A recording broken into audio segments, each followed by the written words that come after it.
샬롬. 우리 하나님께서 오늘도 저와 여러분들에게 말씀을 통해서 은혜 주시기를 축복합니다. 오늘 하나님께서 우리에게 주신 말씀은 요한복음 18장 1절에서 14절까지의 말씀입니다. 사람은 언제나 자기 편입니다. 나는 내 편이다. 한마디로 인간은 이기적인 유전자를 가지고 있습니다. 언제나 자기중심적으로 판단하고 결정하죠. 그리고 행동합니다. 예, 이것이 이제 욕망, 욕심으로 발전하면서 자기를 위해서 남을 해치죠. 그리고 결국 자기 욕심을 이루지만 그것으로 결국 망하는 존재가 되는 것이 인간이 아닐까 생각합니다. 여러분, 기독교 신앙을 가지고 있다는 것은 무엇을 의미하는 거냐? 특징적으로 자기 자신만을 위하지 않는다는 것이 특징입니다. 오히려 남을 위하죠. 예, 남을 먼저 배려하고 남을 먼저 섬기죠. 자기가 조금 불편하더라도. 네. 왜 그런가 하면 우리 예수님께서 그런 삶을 사셨기 때문에 그래요. 기독인의 삶을 한마디로 정의한다면 그리스도를 따라가는 것입니다. 그리스도의 자취를 따라가는 것입니다. 예수님처럼 살아가는 것은 어떤 것을 의미하죠? 빌립보서 2장에 보면 겸손한 삶을 사는 거예요. 또 하나, 마태복음 7장 12절, 기독교의 황금률이죠. 누구든지 남에게 대접을 받고자 하는 대로 먼저 남을 대접하는 것입니다. 이게 그리스도인의 삶이죠. 이타적인 삶을 살아가는 거예요. 희생적인 삶을 사는 거예요. 우리가 요한복음 12장 24절에서 한 알의 밀이 땅에 떨어져 죽지 않으면 한 알 그대로 있고 죽으면 많은 열매를 맺느니라. 밀알 정신으로 살아가는 거죠. 여러분, 그 같은 이타적인 삶, 밀알로서의 삶이 그리스도의 삶이요, 세상을 바꿀 수 있는 영향력 있는 삶입니다. 이게 그리스도를 따르는 진정한 그리스도인의 삶이죠. 여러분, 교리에만 머물러 있으면 안 되죠. 기독교인은 삶입니다. 삶. 성경을 우리에게 주신 것은 성경을 읽고 묵상하며 성경 박사가 되라고 하는 것이 아닙니다. 그 말씀 한 절 한 절이 내 마음의 교훈이 되어서 그 말씀대로 살아가도록 하기 위해 성경을 주신 것이죠.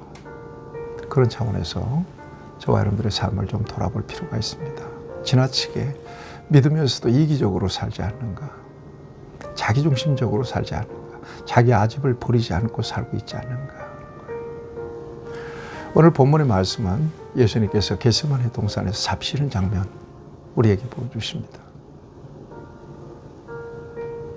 대제사장의 병졸들이 검과 몽치를 가지고 횃불과 무기를 가지고 겟세마네 동산까지 왔습니다. 예수님 찾으러 왔습니다. 그리고 그들을 바라보며 예수님께서 당신의 신분을 밝히십니다. 너희가 누구를 찾느냐? 4절에서 말씀하십니다. 대답하되 나사렛 예수다. 나사렛 예수가 누구냐? 예수님께서 내가 그니라 하고 자신의 신분을 밝힙니다. 그 가룟유다가 있잖아요. 예. 그러자 그들이 물러가서 땅에 엎드립니다. 이에 다시 누구를 찾느냐 묻습니다. 그 사람들이. 그러자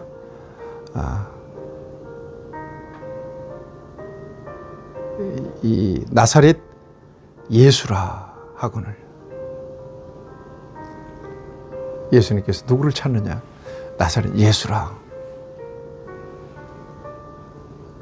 그리고 8절에 보면 다시 주님은 당신의 신분을 드러내십니다. 우리 예수님께서는 당신이 땅에 왜 오셨고 당신이 최종적으로 어떤 일들을 해야 될지를 아시죠. 네. 그래서 이 정말 살벌한 순간에 피하지 않습니다. 도망치지 않습니다. 내가 그니라. 여러분, 저와 여러분들의 삶 가운데서 뭔가 느낌이 와야 된다고 생각합니다. 정말 불리하고 정말 이 말 하면, 이 같은 행동을 하면 자기에게 해가 되기도 하고 또 불리할 수도 있지만, 그러나 믿음의 양심에 입각해서, 진리에 입각해서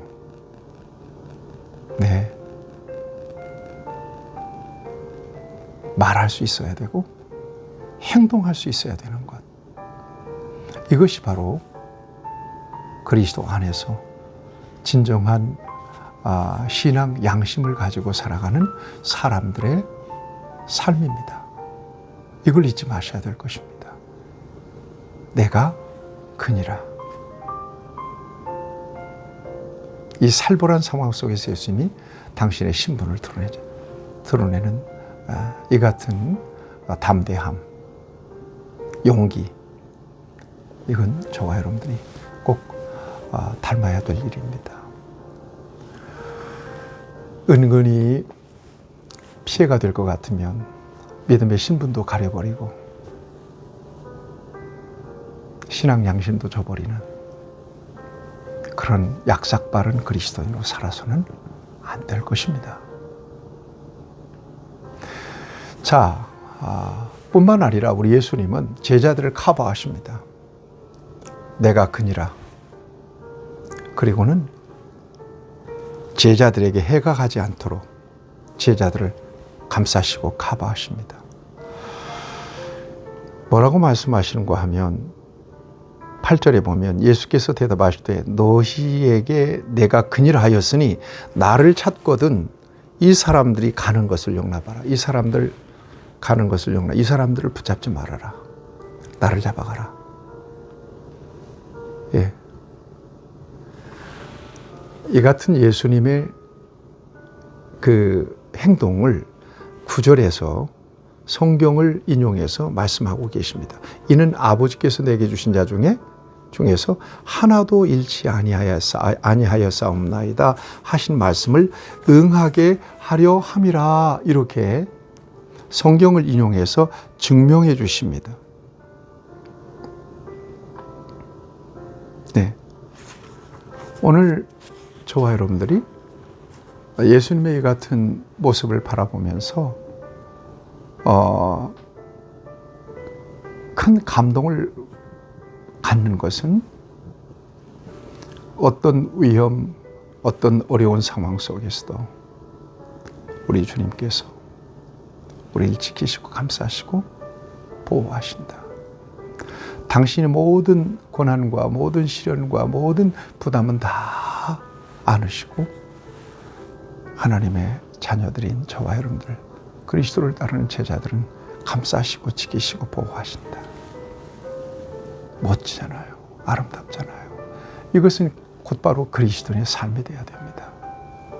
어려움이 있을지라도 그리스도인은 의를 위하여 자신의 몸을 내어주고 그리고 사람들을 살리고 감싸고 구원해낼 수 있는 이런 희생정신으로 예수 믿는 저와 여러분들이 세상을 살아가야 된다는 겁니다. 이 희생을 세상은 요구하고 있습니다. 그 같은 희생을 발견하기를 원합니다. 이게 본질이기도 합니다. 세상에서의 그리스도인의 삶의 본질이죠. 교리만이 아닙니다. 예수천당 불신지옥 교리만으로 아닙니다. 삶을 통하여 진정한 믿음이 입증될 수 있을 때 이게 진정한 신앙인 것입니다. 여러분, 저와 여러분들에게 큰 울림이 되는 장면이 될 수 있기를 바랍니다. 이때 시몬 베드로가 칼을 빼서 제사장 종을 쳐서 오른편 귀를 베어버립니다. 그럴 수 있는 상황 아니겠어요? 또 베드로는 굉장히 다혈질이고 당시에 열심담원 가운데 한 사람이었어요. 그리고 아주 의리가 있는 사람이죠. 무력으로 그들을 제압하기 위해서 칼을 뺐던 겁니다. 그렇지만 예수님께서 말씀하세요. 칼을 칼집에 꽂으라. 아버지께서 주신 잔을 내가 마시지 아니하겠느냐 하시니라. 칼을 칼집에 꽂으라. 여러분, 기독교 신앙은 역설 위에 세워졌어요. 죽음으로써 살리는 거예요. 이게 역설이잖아요. 무력으로 맞서는 것은 세상 방법이죠. 칼을 칼집에 꽂으라. 여러분들 속에 있는 그 분노, 여러분들 속에 있는 원망, 여러분들 속에 있는 그 악함, 혈기, 욕망.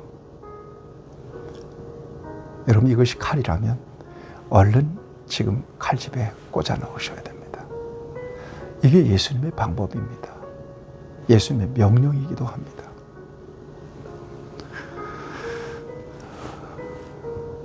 비폭력, 무저항. 여러분, 이것이 기독교 정신이기도 합니다. 때리면 때리고 죽이면 죽는 거예요. 그러나 진리를 포기하지 않고 영원한 하나님의 나라를 포기하지 않습니다. 자, 이것이 바로 기독교 신앙의 본질입니다. 여러분들의 삶의 자리에서 어떤 불이익이 있더라도 여러분들의 칼집에서 칼을 뽑으면 안 됩니다. 다시 집어넣어야 됩니다. 여기에 승리가 있습니다. 예수님께서 군대 천부장과 결박돼서 안나스에게로 끌려갑니다. 당시 안나스는 여기 보니까 대제사장 가야바의 장인이다 이렇게 얘기하고 있습니다. 이렇게 해서 예수님께서 잡혀서 이제 결박돼서 가야바 뜰로 끌려가서 이제 온갖 수욕을 당하시죠. 오늘 이 말씀 속에서 어떤 은혜가 되셨나요? 때가 그니라. 자신을 드러내시고 제자들을 감싸시는 예수님의 그 사랑, 그리고 오늘 칼집에 칼을 꽂으라 명령하시는 주님의 명령을 우리가 듣습니다. 여러분, 이것이 바로 저와 여러분들이 일상 속에서 실천해야 될 중요한 메시지인 것을 잊지 마시고 칼집을 꽂으시고 예수님의 정신, 예수님의 마음으로 십자가 정신으로 대응하셔서 여러분들이 있는 자리에서 놀라운 영적인 승리가 있게 되기를 축복합니다. 하나님 아버지, 이기적으로 살지 않길 바랍니다.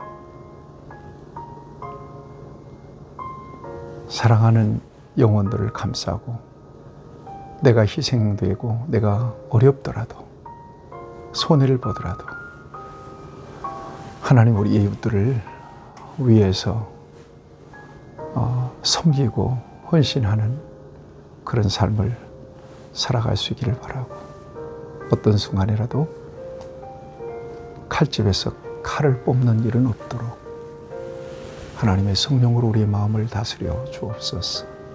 예수님의 이름으로 기도합니다. 아멘. 여러분 승리하십시오.